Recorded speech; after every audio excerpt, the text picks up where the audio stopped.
할렐루야. 좋으신 하나님을 찬양합니다. 영광 감사 올려드립니다.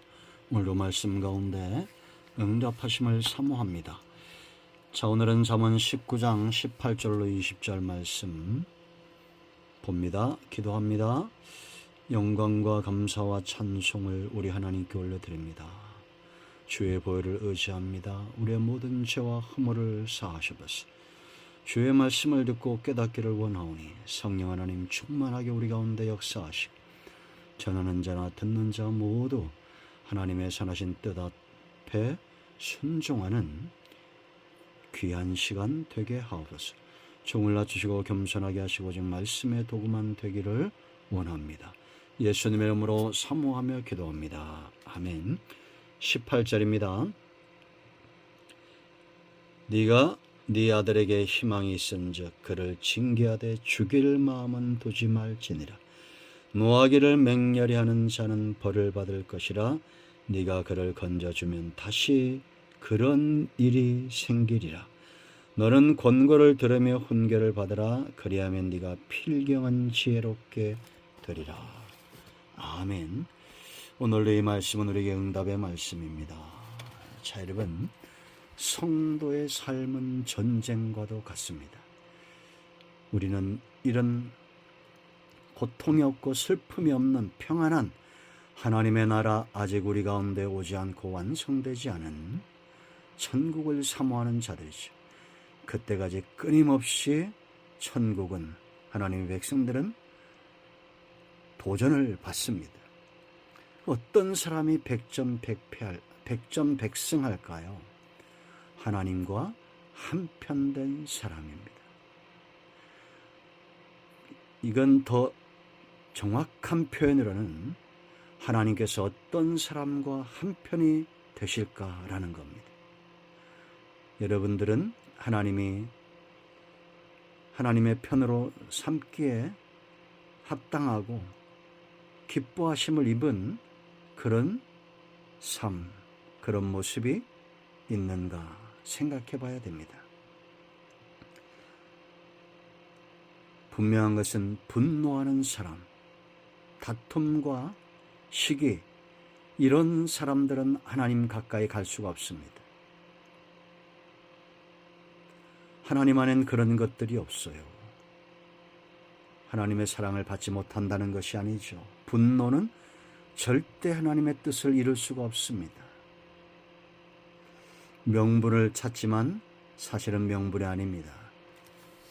분노를 잘하는 그 습성 때문이죠. 여러분, 우리가 노하는 것, 분노하는 것이 얼마나 나쁜 것인가를 오늘 본문이 잘 보여줍니다. 우리의 삶이 백전백승하기를 바랍니다. 18절 보세요. 네가 네 아들에게 희망이 있은즉 그랬습니다. 부모는 자식에게 희망이 있죠. 이것은 비단 부모의 희망이 아니라 하나님이 자녀들을 세상에 보내시고 하나님의 백성들을 세상에 보내실 때 그들의 이름은 자녀입니다. 하나님의 자녀. 내 것이 아니라는 거죠. 하나님의 희망이 있다는 겁니다.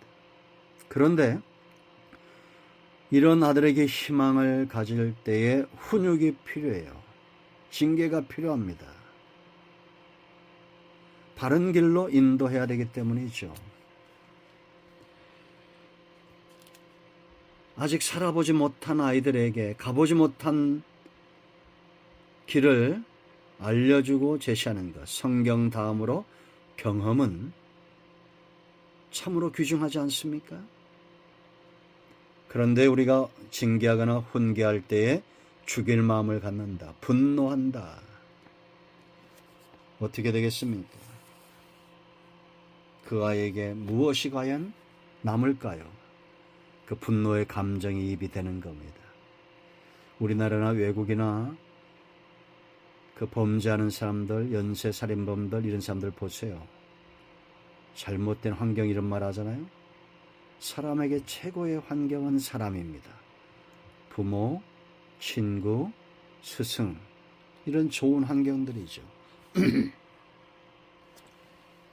자, 두 번째 19절 말씀 보세요. 분노가 얼마나 안 좋은 것인지 물론 우리가 잘 알고 있습니다.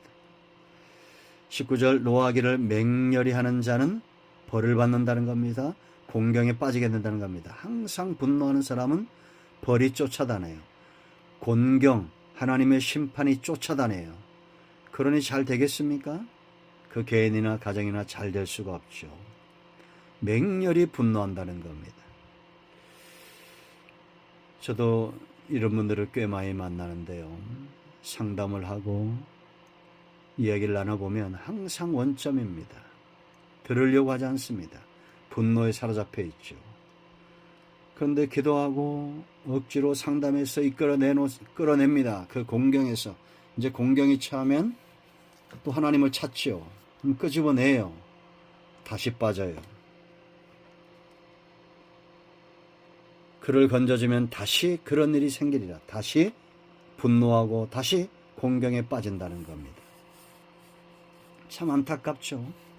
그러므로 여러분, 우리의 성향, 우리 중심이 세상에서의 분복과 연결되어 있습니다. 분노를 습관적으로 하지 마십시오. 항상 공경이 아니라 하나님의 복이 따라다니는 그런 삶을 살기를 축원드립니다. 자, 세 번째 20절 보세요. 너는 권고를 들으며 훈계를 받으라. 그리하면 네가 필병은 지혜롭게 되리라.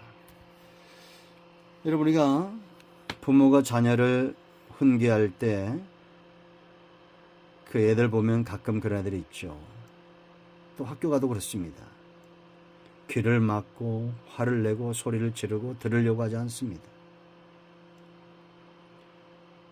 물론 분노하고 가르치는 자가 분노하고 화를 내면서 가르치는 것도 문제가 돼요. 그런데 들으려고 하는 자들이 듣질 않습니다. 여러분, 세상에는 온전한 스승을 찾아보기 힘듭니다. 그러면 상대방이 악한 마음을 갖더라도 내게 유익이 되면 들어야 됩니다. 시기와 질투와 미움으로 말해도 내게 유익된 것이면 들을 줄 알아야 돼요. 반대로 훈계하는 자는 아까 18절에 말했던 것처럼 분노로 하면 안 된다라는 겁니다. 보지 못하고 듣지 못하는 소경은 똑같이 소경된 길로 구렁텅이에 빠지게 되어 있습니다. 그러므로 분노는 하나님의 뜻을 이룰 수도 없고 사람을 세울 수도 없고 분복을 누릴 수도 없습니다. 늘 하나님 앞에 인자하고 겸손하며 사랑을 베푸는 우리 모두가 되기를 축원드립니다. 기도합니다. 예수님의 이름을 의지하기도 합니다. 이 말씀대로 되게 하여 주시옵소서. 우리 가운데 마음이 상한 자, 병든 자 치유하시고 회복시켜 주시기를 원합니다. 예수님의 이름으로 사모하며 축복하며 치유하며 기도합니다. 아멘. 할렐루야. 오늘 응답이 우리 가운데 이 말씀이다. 이런 모두를 축복합니다. 아멘.